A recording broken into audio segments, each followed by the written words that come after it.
Phone tapping వ్యవహారంలో కేసీఆర్ కేటీఆర్లు తెలంగాణ ప్రజలకు బహిరంగ క్షమాపణ చెప్పాలని డిమాండ్ చేశారు మంత్రి ఉత్తమ్ కుమార్ రెడ్డి. కేసీఆర్ కేటీఆర్ల ఆదేశాలతోనే ఫోన్లు ట్యాప్ చేసినట్టు పోలీసులే ఒప్పుకున్న విషయం గుర్తు చేశారు ఉత్తమ్. ట్యాపింగ్ విషయంలో చట్టం తన పని తాను చేసుకుపోతుందని స్పష్టం చేశారు.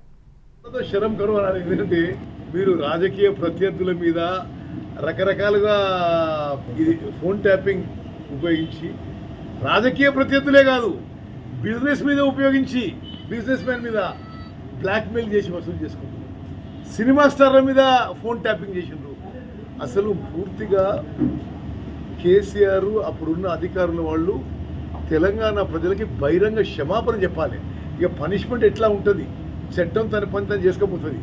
బట్ ఇంత సిగ్గుమాలిన పని చేసినందుకు క్షమాపణ చెప్పబోయి మరి వాళ్ళు ఎదురుదాడి దిగితే టూ మచ్. మమ్మల్ని ఫలానా చెప్పిండు, అందుకోసమే ఫోన్లు ట్యాపింగ్ చేసినాము, అందుకోసమే వాడు ఎలక్షన్ల ముందుకు పోనీయలే, ఎలక్షన్లో వాళ్ళకి పోలీస్ వెహికల్స్లో మేము పైసలు ట్రాన్స్పోర్ట్ చేసినాము, మరి అవతల వాళ్ళు అన్ని విధాలుగా వాళ్ళకి నిర్బంధం పెట్టినాము అని వాళ్ళే కదా ఒప్పుకుంది. అలా మరి ఇక ముందు